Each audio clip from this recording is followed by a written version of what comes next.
Hi every one. Usually എൻ്റെ ചുരുണ്ട മുടി കാണുമ്പോൾ കുറേ പേര് എൻ്റെ അടുത്ത് ചോദിച്ചിട്ടുണ്ട് എങ്ങനെയാണ് ഈ ഒരു എന്താ പറയുക ചുരുണ്ട മുടി ഇങ്ങനെ മെയിൻറ്റെയിൻ ചെയ്യണേ, അതായത് ഇത് പണ്ട് മുതലേ ഇങ്ങനെ തന്നെയാണോ ഓർ ഞാൻ വേറെ എന്തെങ്കിലും ചെയ്തിട്ട് ഇങ്ങനെ കൊണ്ടുവരുന്നതാണോ എന്നൊക്കെ ചോദിക്കാറുണ്ട്. ആക്ച്വലി എനിക്ക് ജനിച്ചപ്പം മുതലേ ചുരുണ്ട മുടി തന്നെയാണ്. പക്ഷേ എൻ്റെ ഈ കേൾസ് കുറച്ച് ഡിഫൈനായി കിടക്കുന്നതിൻ്റെ പിന്നിൽ ഞാൻ കുറച്ച് കാര്യങ്ങൾ ചെയ്യാറുണ്ട്. ഇപ്പോൾ ഹെയർ വാഷ് ചെയ്യുന്ന സമയത്താണെങ്കിലും ഹെയർ വാഷിന് മുന്നേ ആണെങ്കിലും ഹെയർ വാഷിന് ശേഷമാണെങ്കിലും ചെയ്യുന്ന കുറച്ചൊരു മിനിമലായിട്ടുള്ള ഒരു പ്രോസസ്സുണ്ട്. അപ്പം ആ ഒരു സാധനം മാത്രമായിരിക്കും ഈ ഒരു വീഡിയോയിൽ വരുന്നത്. അതും എന്താ പറയുക, അങ്ങനെ വലിയ രീതിയിലുള്ള ട്രാൻസ്ഫോർമേഷൻ ഒന്നുമല്ല, ജസ്റ്റ് ബേസിക് ആയിട്ടുള്ള ഞാൻ യൂഷ്വലി ഫോളോ ചെയ്യുന്ന ഒരു പ്രോസസ്സ്, അത്രയേ ഉള്ളൂ. ഫസ്റ്റ് സ്റ്റെപ്പ് എന്താണെന്ന് വെച്ചാൽ മുടിയിൽ നല്ലവണ്ണം എണ്ണ തേക്കണം.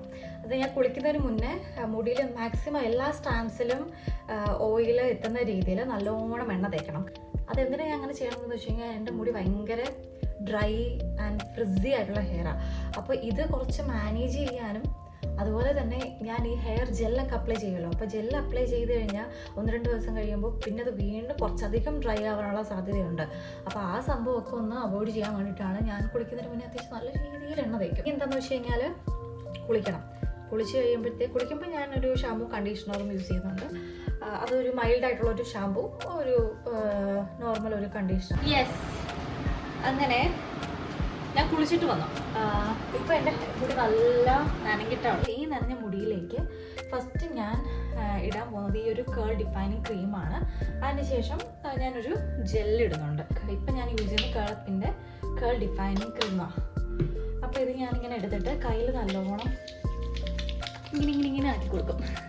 എന്നിട്ട് ഈ നനഞ്ഞ മുടി ഉണ്ടല്ലോ, അപ്പോൾ നനഞ്ഞ മുടി എന്ന് പറയുമ്പോൾ നല്ലോണം വെറ്റായിരിക്കണം, എന്നാൽ ഈ പ്രോഡക്റ്റ്സ് നല്ലോണം ഇതിനകത്ത് പിടിക്കത്തുള്ളൂ. ഞാനത് 2 സൈഡിലും ഈ ക്രീം ഇങ്ങനെ ഇട്ട് കൊടുക്കും. പക്ഷേ സംഭവം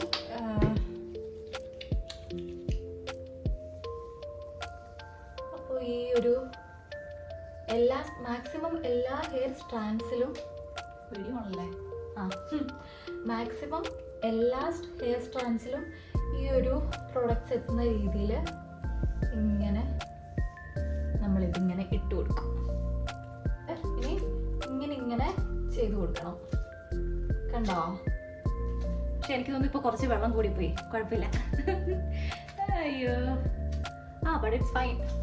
സംഭവം മനസ്സിലായില്ലേ? ഞാൻ ഇങ്ങനെ ചെയ്ത് കൊടുക്കും. ഇനി ആക്ച്വലി എന്താ ചെയ്യണമെന്ന് വെച്ച് കഴിഞ്ഞാൽ ഞാൻ ഈ ഹെയർ ജെല്ലിടും.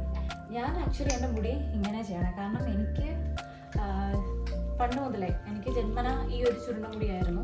അപ്പോൾ ഞാനിത് ചെയ്യുന്നത് എൻ്റെ കേൾസ് ഒന്ന് ഡിഫൈൻ ആയി കിടക്കുക എന്നുള്ളത് മാത്രമേ ഉള്ളൂ. അപ്പോൾ എനിക്ക് അല്ലെങ്കിൽ തന്നെ ഇപ്പം ഞാൻ ഇതൊന്നും ഇട്ടില്ലെങ്കിൽ തന്നെ എനിക്ക് നല്ല ചുരുണ്ട മുടിയായിരിക്കും, പക്ഷേ ഡിഫൈൻ ആയി കിടക്കത്തില്ല എന്നേ ഉള്ളൂ. ഇങ്ങനെ ആക്കിയിട്ട് ഈ മുടിയിലേക്ക് ഇങ്ങനെ ഇട്ട് കൊടുക്കുക. ഇത് കുറച്ച് നേരം കഴിയുമ്പോഴത്തേനും മുടി ഒന്ന് ഉണങ്ങുമ്പോഴത്തേക്ക് ഈ ചുരുണ്ട ഹെയർ സ്ട്രാൻഡ്സ് ഒക്കെ നല്ലോണം ഇങ്ങനെ ചുരുണ്ട് കിടക്കും. ഇനി ഇത് കഴിഞ്ഞതിന് ശേഷം ഞാൻ ഒരു ഹെയർ സെറം കൂടി ഇടും.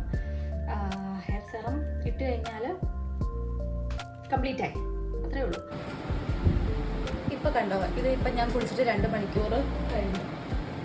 അപ്പോൾ ഈ ഒരു രീതിയിലാണ് ഹെയർ വരണത്. ഇത് ആക്ച്വലി കംപ്ലീറ്റ്ലി എൻ്റെ ഹെയർ നല്ലോണം ഉണങ്ങിയിട്ടില്ല, പക്ഷെ ഇത് കണ്ടില്ലേ, കംപ്ലീറ്റ്ലി ഉണങ്ങുമ്പോൾ കുറച്ചുകൂടി ഇത് ഒന്ന് വലുതായി കിടക്കും, കുറച്ച് വോളിയം ഒക്കെ നമുക്ക് തോന്നിക്കും.